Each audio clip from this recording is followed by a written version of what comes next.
Okay. பிஸ்மில்லாஹிர்ரஹ்மானிர்ரஹீம். வல்ல அல்லாவை போற்றி புகழ்ந்தவளாக நாயகம் ஸல்லல்லாஹு அலைஹி வஸல்லம் அவர்கள் மீது ஸலாவத்து சொன்னவளாகவும்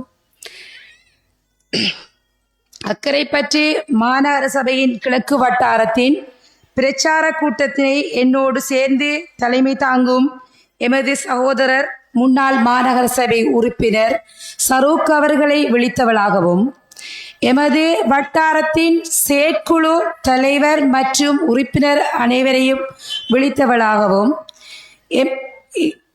இக்கூட்டத்தில் இம்மேடையில் வீற்றிருக்கும் எமது கட்சியின் மூத்தோர்கள், பெரியோர்கள், கட்சியின் தலைமைவிட உறுப்பினர்கள் அனைவரையும் விழித்தவளாகவும் எம் கட்சியின் பிரச்சார கூட்டத்தினை எமது கட்சியின்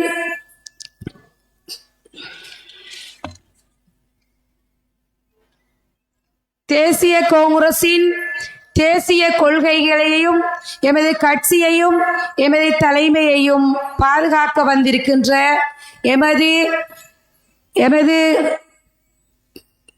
இளைஞர்களே, யுவதிகளே, இங்கு வராமல் வீட்டிலே இருந்து எமது பேச்சினை செவிமடுத்துக் கொண்டிருக்கின்ற தாய்மார்களே, சகோதர சகோதரிகளே, உங்கள் அனைவரையும் விழித்து எனது சலாத்தினை தெரிவித்துக் கொள்கின்றேன். அஸ்ஸலாமு அலைக்கும் வரஹ்மத்துல்லாஹி வபரகாத்துஹு. எதிர்வருகின்ற 5ஆம் மாதம் 6ஆம் தேதி நடைபெற இருக்கின்ற உள்ளூராட்சி மன்ற தேர்தலில் அக்கரைப்பற்று கிழக்கு வட்டாரத்தில் நானும் ஒரு வேட்பாளராக களமிறக்கப்பட்டிருக்கின்றேன். ஒரு வேட்பாளராக களமிறக்கப்பட்டு தேசிய காங்கிரசின் தேசிய தலைவர் அவர்களின் வழிகாட்டுதலுடன் நான் களமிறக்கப்பட்டிருக்கின்றேன்.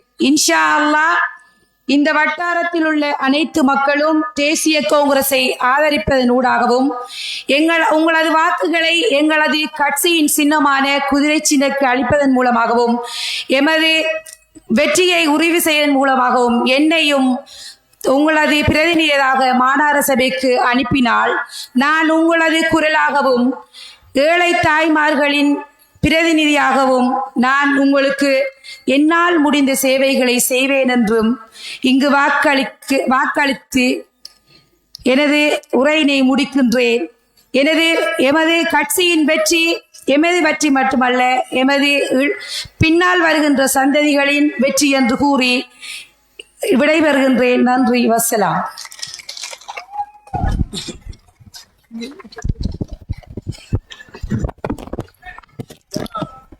இதுவரை உரை நிகழ்த்திய கிழக்கு வட்டார தேசிய காங்கிரசின் வெற்றி வேட்பாளர் டப்பீஸ் பானவர்களுக்கு நன்றிகளை தெரிவித்து அளவிலா அன்பு கொண்டு நிகரிலா நிறைவு தந்து அகிலத்தை ஆளுகின்ற அல்லாவை போற்றுகிறோம். அல்ஹம்துலில்லாஹ்.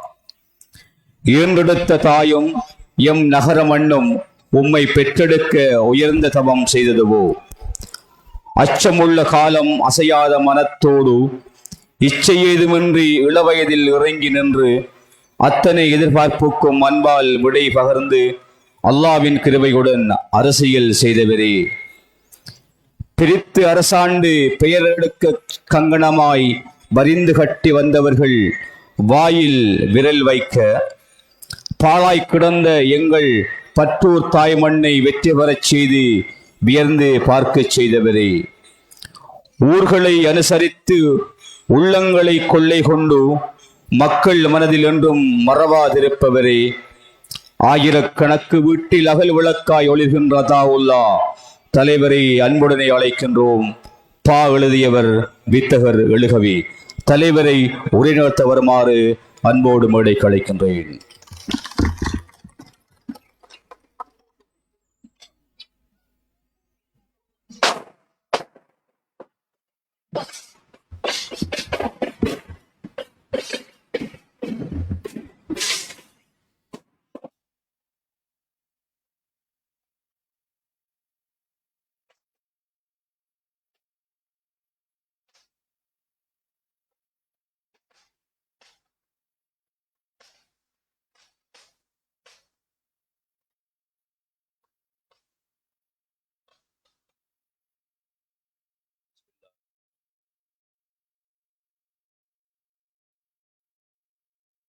நான் இப்பொழுது பேசுவது பெண்களை கட்டாயம் போட வேண்டும் என்று சட்டம் இயற்றினார்கள். சுருக்கமாக சொன்னால், நான் அமைச்சராக இருந்த பொழுது பெண்களை போடக்கூடாது என்று சொல்லவில்லை. வீதாசாரங்கள் ஆணுக்கும் பெண்ணுக்கும் வேண்டாம். கட்சிகள் தீர்மானித்தால் மொத்தமாக பெண்களையும் போட முடியும், ஆண்களையும் போட முடியும். வீதம் வேண்டாம் என்று சட்டம் இயற்றுகின்ற சபையிலே அந்த பாராளுமன்றத்தில் அமைச்சராக இருந்து நாங்கள் அத்தனை கட்சிகளுக்கும் புத்தி சொன்னோம். கடைசியாக நான் அமைச்சராகவும் பாராளுமன்றத்தில் இல்லாத நேரமும் தான் மீண்டும் பெண்களுக்கு வீதாசாரம் கொண்டு வரப்பட்டது. 10 வீதத்தினர் எப்படியும் வட்டாரங்களிலே 10 வீதத்திற்குரிய பெண்கள் போட்டியிட வேண்டும். நமது 12 வட்டாரங்களுக்கு 10 வீதம் என்றா எவ்வளவு? 1 தசம்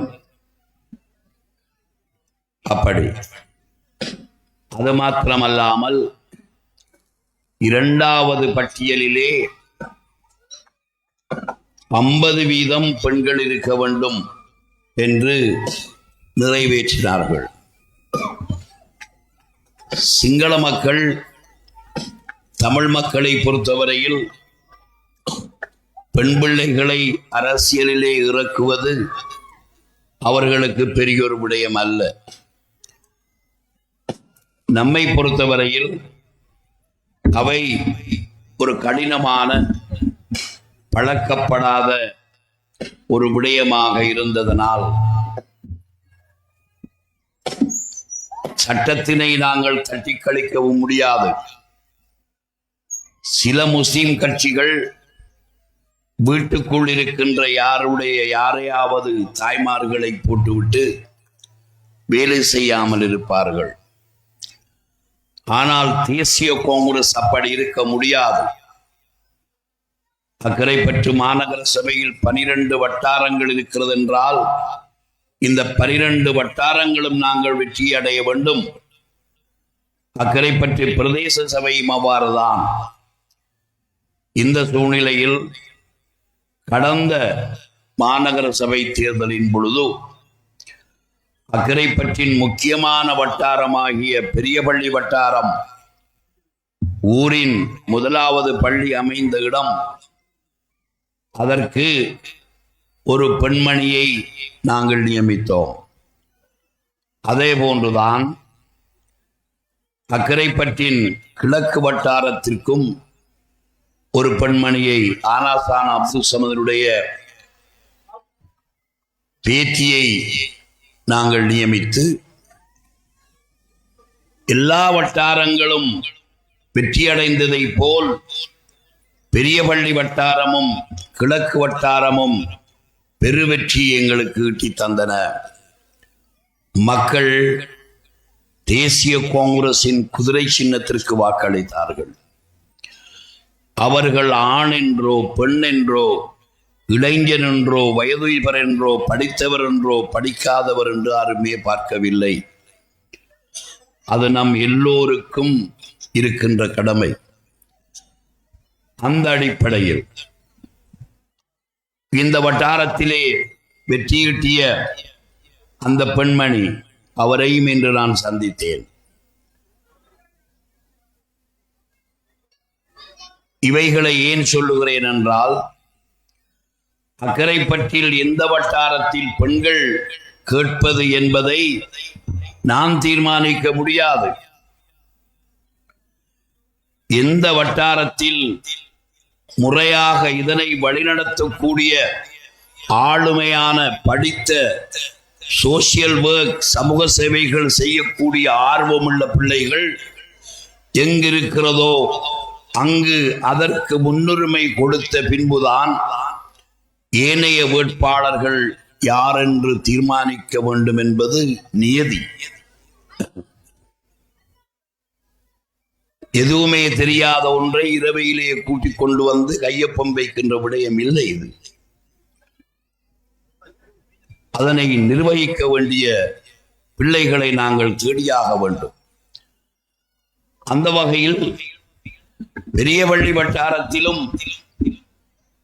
மீண்டும் பெண்ணொருவர் இருப்பாரா, அல்லது பதுர் நகரில் ஒரு பெண் பிள்ளை கிடைக்குமா, அல்லது காதிரியாவில் அல்லது ஏதாவது ஒரு வட்டாரத்தில் முறையான பெண் பிள்ளை கிடைக்குமா என்று நாங்கள் ரொம்ப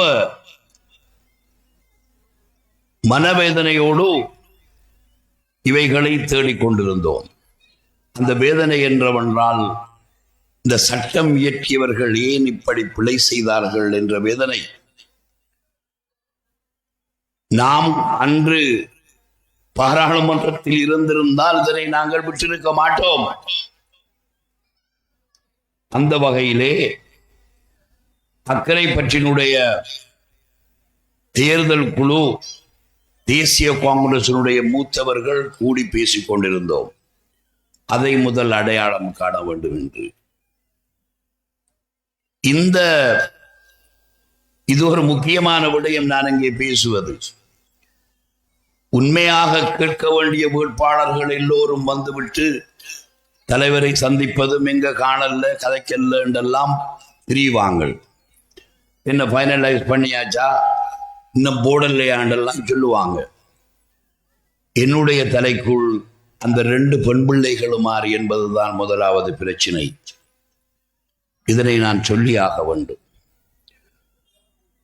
பதுர் நகரிலும் ஒரு பெண் பிள்ளை கிடைக்குமா என்று தேடினோம். அதுவரைக்கும் வேட்பாளர்களை நாங்கள் தீர்மானிக்கவில்லை. பெரியவள்ளி வட்டாரத்திலும் உமர் ஃபாரூக் சாக்கியாக இருக்கிறார்.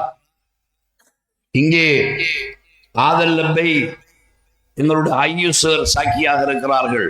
முதலாவது சொன்னது 2 பெண் பிள்ளைகளை முதலிலே தேட வேண்டும். இதற்காக நாங்கள் மிகவும் பிரயத்தனங்களை எடுத்தோம். அப்பொழுதுதான் திடீரென தொழில்நுட்ப வட்டாரத்தில் அதுவும் நமது பிள்ளை, அந்த பிள்ளையை ஞாபகப்படுத்தினார்கள்.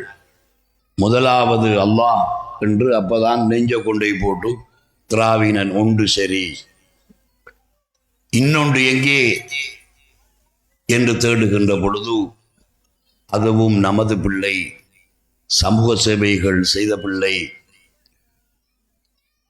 இப்படியான மக்களுக்கு சேவை செய்யக்கூடிய உணர்வுள்ள பிள்ளை, அவரும் நமது உறவுக்காரி, அவரை சொன்னார்கள்.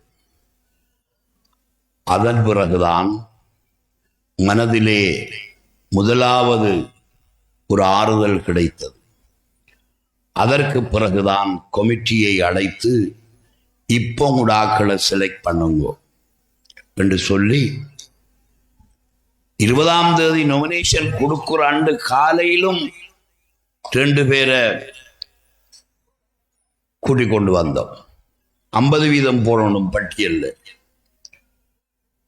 இன்னும் ஒரு பிள்ளை 5 பேர் போட்டோம்.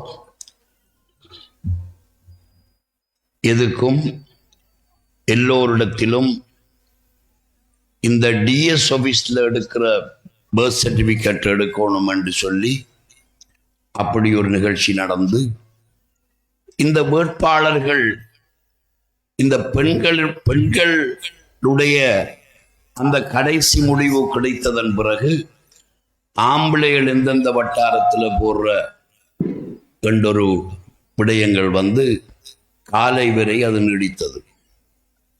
உள்ளுக்கு அவரை போடுறதா இவரை போடுறதா என்று காலையில் தான் முடிவாகியது. அப்படி ஒரு ஒரு பெரும் பிரச்சனையான ஒரு விடயம் சட்டத்திலே. இது நம்மை பொறுத்தவரையில் சும்மா இருந்து விட்டு போக முடியாது. அந்த வகையில் தான் நாங்கள் மகிழ்ச்சியோடு இன்றைக்கு அது அல்லாஹ்வுடைய நாட்டம், நானும் நீங்களும் தீர்மானித்து செய்ததல்ல. ஆண்டவன் யாருக்கு பதவி பட்டம் கொடுக்க வேண்டும் என்று எழுதி வைத்திருக்கின்றானோ அது அல்லாஹ் கொடுத்தாகுவான். நான் கனவில் கூட நினைக்கவில்லை இந்த பிள்ளை இப்படி ஒருவர் தேர்தல் கேட்பார் என்று. இது அல்லாஹ்வுடைய நாட்டம். எழுதியிருக்கிறதே மாநகர சபைக்கு போகணும் என்று, அவை ஒன்றும் செய்ய முடியாது. அந்த அடிப்படையில் இன்று உறுதியோடு நல்ல சேவைகள் பலதை செய்வதற்கு இதனை பற்றி பேசுகின்ற பொழுது ஒருவர் அன்று காலையிலும் அதற்கு முந்தின தினமும் நம்மோடு பழகுற இந்த பிரதேசத்தினுடைய ஒருவர் வந்தார். வழக்கமாவார் அவர். அவரிடம் பேசிக்கொண்டிருந்த பொழுது அவர் சொல்றார், நஃப்ரீஸ் பானு அவ போடுங்கோ. எப்படி சொல்றாய்? இந்த ஊருக்கெல்லாம் அவதான் முழு கடிதம் எழுதி கொடுக்கிறார். அவதான் சமூக சேவை வேலை செய்து அங்க பழகிக்கிறார். அப்படியா? இப்படியான ஒரு நல்ல பேரோடு எங்களுடைய வேட்பாளர் கிடைத்திருக்கின்றார். அவரை விடுத்து சலாம் இதை விட வருணத்தை பேசல. அதற்கு பிறகு சாரா, அதுவும் நமக்குள்ள ஆண்டிருக்குது. நம்முடைய பிள்ளை, படித்த பிள்ளைகள், தகப்பன் தாய்மார்கள் நல்ல எண்ணத்தோடு பணிபுரிகிறவர்கள். அந்த பிள்ளையும் அந்த பட்டியலிலே வந்தது. இதில் என்ன பிரச்சனை என்றால், ஒரு பெண்ணை இந்த வட்டாரத்திலே நிறுத்தி விட்டதனால் பசீராஜியாருக்கும் கேட்கலாம் போயிட்டு. இதுதான் பிரச்சனை.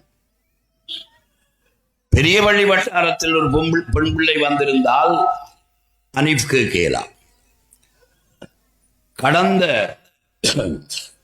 2023ஆம் ஆண்டு நடைபெற என்றிருந்த ஒரு உள்ளூராட்சி சபை தேர்தலிலே அந்த தேர்தல் நடைபெறாது என்று எங்களுக்கு தெரிந்திருந்தாலும் 13 ஒரு பொம்பளை பிள்ளையை போட்டோம்.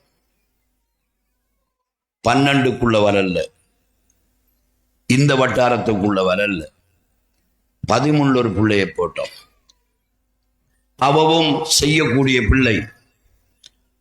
ஆகவே எங்களுக்கு பிரச்சனை இருக்கவில்லை.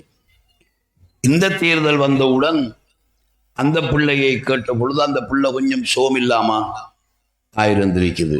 நாம் அந்த பிள்ளைய அப்படி இறக்க இயலாது என்றொன்ன 13 இன்னொரு பொம்பளை பிள்ளையை தேட பார்க்க தேடினால் அதற்கு ஒன்றும் கிடைக்கவில்லை. பலரை பார்த்தோம். நமது முக்கியமான வேட்பாளர்கள் வெளியூர்ல வெளிநாட்டில் இருந்தாங்க. இப்படியான பிரச்சனைகளுக்கு மத்தியில் தான் இந்த வட்டாரத்தில் மீண்டும் நாங்கள் இந்த பெண் பிள்ளையை போட வேண்டி வந்தது. பசீர் ஹாஜியார் அவர்களை பட்டியலிலே போட வேண்டி வந்தது. இல்லாவிட்டால் பசீர் ஹாஜியாரும் கேட்டிருப்பார். அதுதான் இல்லாவிட்டால் சரூக் கேட்டிருப்பார். சரூக் கேட்டிருப்பார், பசீர் ஹாஜியார் கேட்டிருப்பார். இல்லாட்டி அவர்கள் எல்லோரும் சேர்ந்து சொல்லுகிற ஒருவர் கேட்டிருப்பார். இன்னும் எத்தனை பேர் இருக்கிறாங்க, இளைஞர்கள் இருக்கிறார்கள். இருந்தாலும் இந்த பெண் பிள்ளை வேட்பாளர் என்பதற்காகவே இப்படியான ஒரு விடயம் நடந்தது என்பதை விழிப்புக்குள்ளேயே நான் சொல்லியாக வேண்டும். அடுத்ததாக அதற்கு ஒரு சான்று ஐயூசர். அவர் கட்சி தொடங்கின காலத்திலிருந்து அதிபராக இருந்து மைக் எடுத்துக்கிட்டு அனௌன்ஸ் பண்ணி திரிகிறாள். அப்படி ஆதங்கம். அவரும் கேட்கல. அவர் அதிபர் அறிக்கிறதால கேட்கல. ரிட்டையர் பண்ணதுக்கு பிறகு பொம்பளை ஒன்று வேணும், அதால் அவர் கேட்கல. இந்த முறையும் பொம்பளை வந்திருந்தால் அனீஃப் கேட்டிருக்க இயலாது. ஆகவே அவரும் பட்டியல் வேட்பாளர். அவரையும் பிடித்து ஆதல் லப்பைசர் அவர்கள் கட்சிக்காக பாடுபடுகின்ற ஒரு மூத்த ஒரு ஆசிரியர், அவரையும் விழித்து சகோதரர் பிஸ்ரீன், எங்களுடைய நலையும் எல்லோரையும் விழித்து நமது மூத்த சகோதரன் மூத்த பிரஜை ஆதம் காக்கா அவர்கள், என்னுடைய காக்கா, அவருக்கும் எங்களுக்கும் நஃப்ரீஸ் பானு சொந்தமான பிள்ளை, ராத்தாட மக்கள். இப்படி இங்கு வருகை தந்திருக்கின்ற மூத்தவர்கள் எல்லோரையும் விழித்து உங்கள் எல்லோருக்கும் என்னுடைய அன்பு சலாத்தை தெரிவித்துக் கொள்கிறேன். இவ்வளவுதான் கிழக்கு வட்டாரத்தில் நாம் பேச வேண்டியது, வேறொன்றும் பேச தேவையில்லை. கிழக்கு வட்டாரத்தில் ஒரு தேவை இருக்குதுன்னு எங்களுக்கு தான் ஒரே பொம்பளைகளை போடுறேன். இதுக்காக தான் சொன்னேன், நான் போடல, நான் அப்படி இந்த வட்டாரத்துக்கு தான் போட வேண்டும் என்று நான் நினைக்கவில்லை. அதற்கு எல்லோரும் சாக்கி. அல்லாஹ்வுடைய நாட்டம் இதில் தான் அந்த புள்ளை இருக்குது. ஆகவே நமது வட்டாரம், நமது வழிகாட்டலிலே அவர்கள் செய்வார்கள். நாங்கள் வாக்கு போடுவது ஆக்களை பார்த்து அல்ல. அப்படி என்றா எவ்வளவு ஆக்கள் இருக்காங்க இந்த ஊர்ல, எவ்வளவு பேரை கொண்டு வரலாம். ஆக்களை பார்த்து அல்ல. முஸ்லிம் காங்கிரஸ்ல கேட்காங்க, இதுல 6 ஆக்கள் உதிரியா கேட்கிற போதாக்குறைக்கு இந்த வட்டாரத்துல தான் எம்பிபியும் இந்த கான்வெளி சாக்கராக்களும் இருக்காங்க. இதுக்குள்ளதான் எனக்கு தெரியா பிசுலின் பேசுங்கிறத கேட்டேன். ஆக்கள் தான், கடும் ஆக்கள்.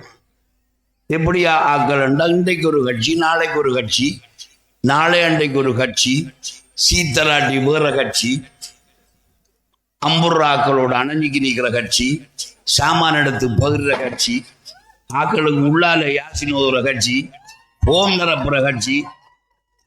இவங்களா பெரும் கவலையாக இருந்தது. இஸ்லாம் என்றால் சோறு கொடுக்கிறேன் தான் சொல்லுவோம். அது என்னென்றால் அல்லாஹ் பார்க்கிற விஷயம். நமது முன்னோர்கள் வெள்ளம், புயல், அனர்த்தங்கள், சுனாமி என்று வருகின்ற பொழுது பல ஊர்களில் பல அமைப்புகள் இருந்து வேலை செய்யும். நம்முடைய உள்ள நம்முடைய பள்ளிவாசல் தலைவர்கள் முன்னோர் எல்லாம் கவனமாக அதெல்லாம் செய்திருக்கிறாங்க. ஏன் தெரியுமா? நம்முடைய ஒவ்வொரு ஆள் வீட்டுக்குள்ளேயும் அரிசி நெல்லும் இருக்கும். அதான் நம்முடைய வரலாறு. நமது எல்லா குறிச்சிக்குள்ளேயும் மாடு வைக்கிற போடிமார் பெரும் பண்ணையாளர்கள் இருந்திருக்காங்க. 100 மாடு 200 மாடு என்று. கந்திரி என்றா நான் அதங்காக்காக தெரியும். பள்ளியில் கொண்டாந்து கட்டுவாங்க மாடு. நான் அறுத்து கொடுப்போம், பெரிய கந்திரி ஆக்குவோம். ஒவ்வொரு நாளும் மாட்டிறைச்சியும் ஈரலும் குடலும் திண்டாலும் அந்த பள்ளியில அந்த பெரிய பானையில் ஆக்குறதுக்கு வேறு ரசம், கை ஒழுக அள்ளி வைப்பாங்க பழைய கந்திரிகள். இப்படி கொடுத்து பலாய் முசீபத்து இல்லாமல் உணவு கொடுத்து பழகியவர்கள். 57ஆம் ஆண்டிய வெள்ளத்தின் பொழுதும் அவ்வாறு தான் செய்திருக்கிறார்கள். நம்பி இருக்கலாம், சோறு இருக்கும், அரிசி இருக்கும், இறைச்சி இருக்கும், எத்தனை நாளைக்கும் பராமரிக்க முடியும். அதுக்காக நாங்க இதோ சோறு கொடுத்துட்டோம் என்ன பெரிய கூவி திருடல் அதிகாரி போட்டு வலது கை கொடுக்கும், இடது கைக்கு தெரியாது. 6 மாடு தந்தானும் தெரியா, 6 அரிசி தந்தானும் தெரியா. டெலிபோன்ல இப்படி கொரோனா சாமான் எல்லாம் இருக்குது, ஆளுக்கு ஒரு பார்சல் தாங்க உண்டு, வெள்ளமோ என்னையோ என்று கேட்டு ஆக்கள் ஆக்கி கொடுத்ததை கொண்டு போய் நாங்கானே சோறு கொடுத்து சொல்லலாம்டா போய் இவனுக்கு போட்டு போடுறான். முதலாவது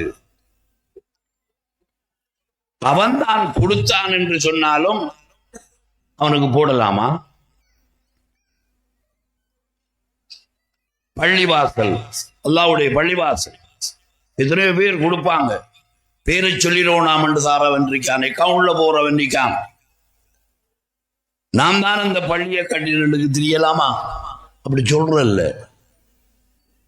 சோறு கொடுத்த கதை சொன்ன ஒருவன் இந்த ஊர்ல இருந்தா எவ்வளவு வெக்கம் நமக்கு. ஒரு பார்சல் சோறு திங்கலாமையா நமது மக்கள் இருக்கிறாங்க. அப்படி இந்த சின்னத்தனமான ஆக்கள், மம்முட்டுக்கள், சின்னத்தனம் அவங்களுக்கு தெரியாது.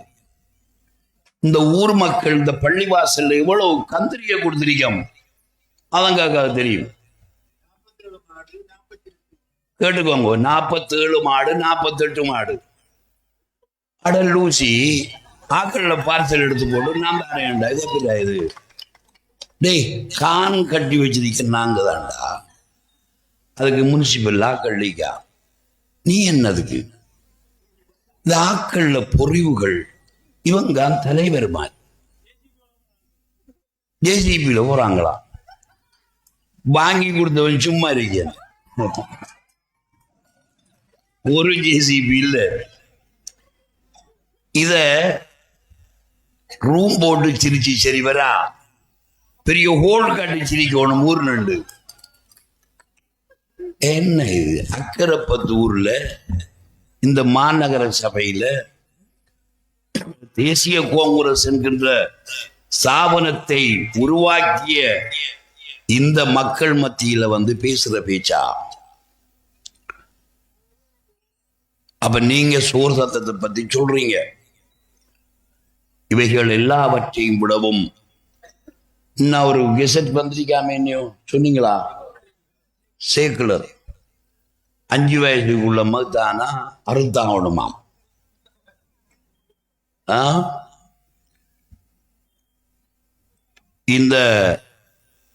இந்த உலகம் பலஸ்தீனத்துக்கு ஆதரவாக கண்ணி படிக்கிறது. மனிதநேயம் உள்ளவர்கள், அதமலை சாத்திர மக்கள் தான் என்ன மதமா இருந்தாலும். கொஞ்சம் முந்திட்டார். உண்மையில இந்த உலகம் கண்ணீர் விடுது. அத கதைச்சத்துக்கு உள்ளு கொண்டு போய் வச்சு போட்டு மகனா பேசுறாங்க. நீங்க எங்களுக்கு ஓட் போடாட்டி நாங்க காசு சேர மாட்டோம் என்று சொல்லி போட்டு இன்னும் பட்டப்பால போய் சொல்லலாம் திரும்ப ஜனாதிபதி. நான் அப்படி சொல்லல, நாங்க காசை சும்மா களவெடுக்க விட மாட்டோம். பொன்னாரா களவெடுக்க கொடுக்க சொன்ன, இது என்ன பிரச்சனை? இது நமக்கு விளங்குது. இப்படி களவெடுத்து பழகிருக்காங்க எல்லாரும். அக்கரைப்பத்து முனிசிபல் கவுன்சில் என்கிறது புதிதாக உருவாக்கப்பட்டு களவெடுக்க கூடாது என்று இவ்வளவு காலமும் பாதுகாத்த ஒரு நிறுவனம் தான் அது. எல்லாம் இருக்குது. அதனை பாதுகாப்பதற்காகவே நாங்கள் கவனமாக இருந்தோம். ஏன் தெரியுமா? அதற்கு முந்தி இருந்த பல ஆட்சி காலங்களிலே எப்படி கல்லா போனதென்று தெரியும் மக்களுக்கு. ஆகவேதான் கடும் கவனமாக நாங்கள் இந்த எமது வேட்பாளர்களை தெரிகின்ற பொழுது கூட நாங்கள் கவனமாக இருந்தோம். இந்த உள்ளூராட்சி சபையினுடைய உறுப்பினர்களுக்கு எனக்கு ஞாபகம் இல்லை, 5000 3500 ரூபாய் சம்பளம். என்னுடைய காலத்தில் ட்ரெஷரி செக்ரட்டரி டாக்டர் ஜெயசிந்தியோடு பேசி ஒரு டெலிஃபோன் காலில் அதனையெல்லாம் நாங்கள் உயர்த்தி கொடுத்தோம். சட்டம் இயற்றினோம், புதிய சட்டங்களை கொண்டு வந்தோம். மெம்பர்மாருக்கு பாவம் இது ஒரு சுமை. நாம் 1000 சொன்னாலும் ஒரு ஜனாதிபதி தேர்தலில் வாக்கு போடுவதை போன்று உள்ளூராட்சியில வாக்கு போடுவாங்க. அந்த வாக்கை கொடுத்துட்டு பிறகு ஒவ்வொரு பிரச்சனையும் வருகின்ற பொழுது அவர்களிடம் போய் அவர்களை இறுக்குவார்கள்.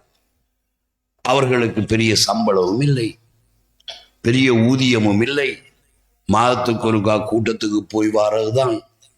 ஆகவே அவர்களுக்கான முறையான ஊதியங்கள் வழங்கப்பட வேண்டும் என்று தீர்மானித்து தான் நாங்கள் அதனை செய்தோம். அக்கரைப்பற்றில் மாத்திரமல்ல, எந்த ஊருக்கு போனாலும் நாம் கொடுத்தவைகள் தான் இருக்கும். நேற்று ஏறாவூருக்கு போனோம். எனக்கும் நேரம் இல்லை, ஆனாலும் 5 மணிக்கு நான் பேசிவிட்டு வாரண்டு தான் போனேன். அங்கே போனால் அது 5 ஆகி மகரிபாகி இசாவாகி கூட்டம் தொடங்கியாச்சு. ஏராளமான மக்கள் வெள்ளம். நீண்ட காலத்திற்கு பிறகு நானும் உரிமையோடு பேசினேன், அங்கு பேசியவர்களும் உரிமையோடு பேசினார்கள். தேசிய காங்கிரஸ் தானே உங்களுக்கு எல்லாம் தந்தது, நகரசபை கட்டடமா, பாக்கா அல்லது டிஎஸ் ஆபீஸா, அதற்கான காணியா, உபகரணங்களா, வீதியா, பெண்கள் சந்தையா, எல்லாமே தேசிய காங்கிரஸ் தான் தந்தது என்று அவர்கள் இப்பொழுது புரிகிறார்கள். ஏன்? நமது அட்டாளச்சேனையை எடுத்துக்கொள்ளுவோமே. அட்டாளச்சேனை பிரதேசத்துள், அட்டாளச்சேனை, ஒலுவில், பாலமுனை போன்ற பிரதேசங்களில் தேசிய காங்கிரஸ் செய்த வேலைகள் தான் அங்கே இருக்கிறது. தலைவர் அஷ்ரப் அவர்கள் மீலாது விழாவுக்காக செய்த சில பணிகள் இருந்தன. அவர்கள் எல்லோரும் ரவுஃப் ஹக்கீமுக்கு வாக்களித்தாலும் அங்கு ஒருவேளையும் ரவுஃப் ஹக்கீம் செய்யவில்லை. இதுதான் உண்மை.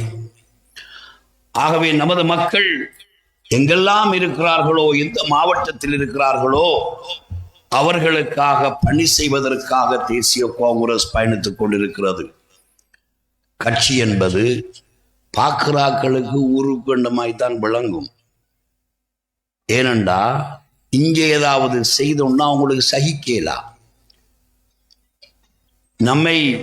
நமது பணிகளை வாங்கி கொள்ளுவார்கள், பிறகு ஊர்வாதம் பேசுவார்கள் கட்சிக்காரர்கள் அவர்களுடைய. இதுதான் அந்த வழக்கம். ஆனால் இன்று அப்படி அல்ல. எல்லோருடைய கண்களுக்கும், எல்லோருடைய இதயங்களுக்கும், எல்லோருடைய காதுகளுக்கும், எல்லோருடைய மூளைகளுக்கும் தேசிய காங்கிரஸ் என்ன செய்தது என்று ஒவ்வொரு ஊரவனும் கேட்டால் தேசிய காங்கிரஸ் தான் செய்திருக்கிறது. திருகோணமலை மாவட்டத்துக்கு நாம் தான் செய்தோம்.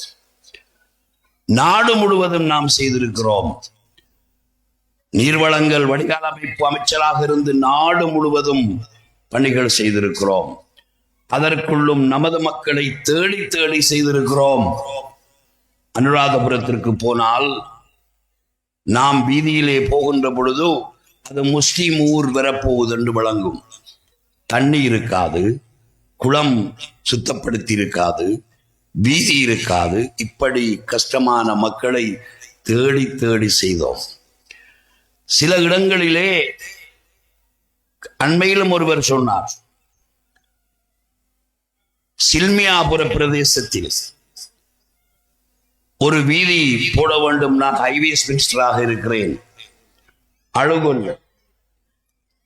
அழுகொல்ல அந்த ரோட் போடுவோமே கண்டன். அந்த மக்கள் நம்புறாங்கல்ல, சிரிச்சு போட்டு போடலாமா என்று கேட்டாங்க. ஓ போடுவோம். என்னடா வேற மாதிரி கேட்காண்டு விட்டுட்டேன். ரைட். அப்ப நான் உடனடியாக பணத்தை கொடுத்து இந்த ரோடை போடுங்கன்னு சொல்லிட்டேன். நான் இன்னும் ரோடை சும்மா ஆரம்பத்தில் பார்த்ததுதான். பணமும் போயிட்டு அங்க ஒரு பீடி இருந்தார். ஒரு 5-6 நாட்களுக்கு பிறகு ஒவ்வொருடையும் கோல் எடுக்கான். என்ன சார், அந்த ரோட்டை நிப்பாட்டி இருக்குது என்று. அவ பீடிக்கு கோல் எடுத்தன். என்னன்னு கேட்டன். அந்த எம்பி வந்து அதை போடப்படான்னு சொல்றார். அப்ப நான் அவருக்கு ஒரு கேள்விதான் கேட்டேன். மினிஸ்டர் நான் அவராண்டு கேட்டேன். இல்லை சார் நான் போறேன். போடப்பட்டது. என்னவென்றால் நீண்ட காலமாக அந்த முஸ்லிம் கிராமத்திற்கு போவதற்கான வீதியை போடுவதற்கு அனுமதிக்கவில்லை அரசியல்வாதிகளும். ஃபௌசி அமைச்சராக இருந்த பொழுதும் அவரும் முயற்சி எடுத்திருக்கிறார். அவங்க விடல, போடுபட்டது. அப்பொழுது என்னை ஒரு நாள் திறக்க வரணும் பண்ணாங்க. நாம் என்னத்தை திறக்கிற, சும்மா போக்குறதானே ரெண்டு போனேன். கிட்டத்தட்ட பெரிய சவுதி கொடி மாதிரி பச்சை கொடி வாழெல்லாம் போட்டு 10-50 பிள்ளைகள் மோட்டர் சைக்கிள் ஏறி நாரைய தக்பீர் என்று அந்த பெரிய ஊருக்குள்ளால் என்ன கூட்டிக்கு போறாங்க. 50 என்னடா இப்படி போறாள் அந்த ரோட்டு கண்டு போயாச்சு. ஒரு நலீமி ஒரு பெரிய கூட்டம் வைத்தார். அவர் சொன்னார், சார், இதை விட இந்த வரவேற்பை செய்வதற்கு எங்களுக்கு வேறு ஒன்றுமில்லை. ஆனால் உங்களுக்கும் உங்களை பெற்ற தாய் தகப்பனுக்கும் மறுமையில் நாங்கள் சாட்சியாக இருப்போம். இதை விட வர்ணத்துக்கு இது மாதிரி இவன் ஹைசுமுக்கு தெரியும். மிதியால ரோடு என்று பண்டார கோஸ்வத்தையில் ஒரு இடம் இருக்கு. அங்கேயும் ரோடு கேட்டாங்க, ஓமண்டு கல்லும் பறிச்சாச்சுது. திரும்ப கேட்கான், இந்த கல் எடுத்துக்கு போவாங்களாண்டு. இல்லையடாண்டன், இல்லை சார், சரியா சொல்லுங்க நான் போன்ல ஏன்னு கேட்டேன். இப்படிதான் சார் வழக்கம், அடுத்துக்கு போற அங்க போய் திறந்தோம். இது ஒரு விடயம். எனவே எங்கெல்லாம் இது ரோடு மாத்திரமல்ல, அண்மையில் மட்டக்களப்பு திருகோணமலை அம்பாறை மாவட்டத்தினுடைய தலைவராக இருந்து அந்த மக்களுக்கான பணிகளை கோடிக்கணக்கில் நாங்கள் செய்தோம். இங்கு செய்ததை போன்றோம். அது எங்களுடைய பணி. அதுக்குத்தான் அதை கட்சி என்று சொல்ற. கட்சி என்று நாங்கள் சொல்வது எதற்காக என்றால், கட்சி கொள்கை தொடர்பானது. கட்சி கொள்கையோடு பணிபுரிந்து இன மத பேதங்களுக்கு அப்பால்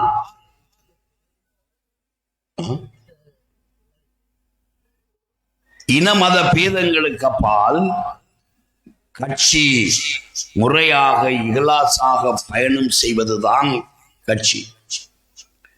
எனவே கட்சி ஆளுக்கு வாக்கு போடுவதில்லை.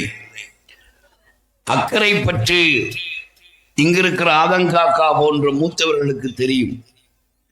ஒரு எம்பியை எடுப்பதற்கு, ஒரு ஸ்வீட் மஜீதை எம்பியாக காண்பதற்கு, இந்த ஊரில் யாரையாவது ஒருவரை ஆக்குவதற்கு பட்ட பாடுகள் ஏராளம். முடியாமல் மரணித்தவர்கள் ஏராளம். இது போன்றுதான் உதுமால் லப்பை அவர்களை பாராளுமன்றத்திற்கு அனுப்ப வேண்டும் என்று நம்மவர்கள் பட்ட பாடுகள். இவைகளெல்லாம் நாம் ஞாபகப்படுத்த வேண்டும். எதற்காக என்றால், இந்த ஊரை பொறுத்தவரையில் தேசிய காங்கிரஸ் தான் ஏதாவது செய்திருக்கிறது. தேசிய காங்கிரஸ் உருவானதன் பின்புதான் புரட்சி ஏற்பட்டது. ஜெசிமா இஸ்மாயில் இல்லாட்டி அவர் எம்பியா வரையலாம்.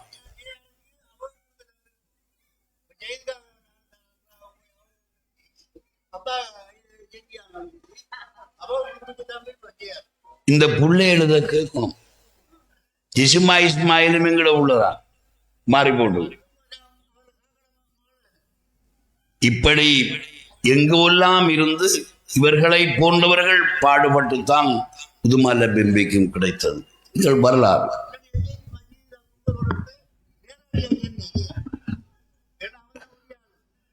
இப்ப என்னன்னா, ஒரு கூட்டத்தில் 2 உள்ள கதைக்கு ஒண்ணு மாதங்காக்கா போல ஆக்கள் வரலாறு. இப்படி பாடுபட்டு ஒன்றும் இயலாமல் போனதன் அடிப்படையில் தான் நம்மவர்கள் ஒன்றும் வேண்டாம் என்று பொத்துவில் தொகுதியும் பிரிக்கப்பட்டிருக்குது. சமாந்தர தொகுதி அரவாசி அங்கால போயிட்டுது. ஆகவே நம்மக்கிட்ட எந்த பலமும் இல்லைன்னு இருந்த சூழலை தான் இந்த மாவட்ட தேர்தல் வந்தது மாத்திரமல்ல, தேசிய காங்கிரஸ் உருவாகி மாவட்டத்து மக்கள் நம்மோடு நம்பிக்கை வைத்து நாம் இந்த பணிகளை செய்து கொண்டு வருகிறோம்.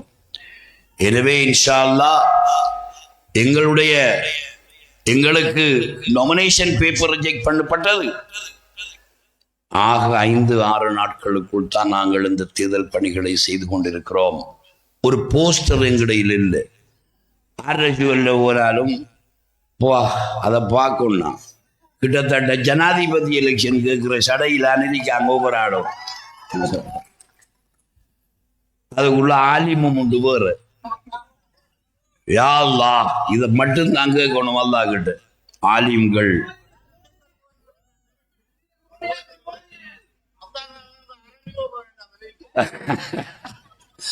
ஆகவே இவைகளுக்கெல்லாம் அப்பால் இளைஞர்கள் இருக்கின்ற 5 நாட்கள் 6 நாட்களுக்குள் போஸ்டர் தேவையில்லை. தேசிய காங்கிரசினுடைய வெற்றி சின்னம் குதிரை இருக்கிறது. இந்த 5-6 நாட்களும் பாடுபடுங்கள், கட்சியை அமோக வெற்றியிட்டு செய்யுங்கள். அஸ்ஸலாமு அலைக்கும்.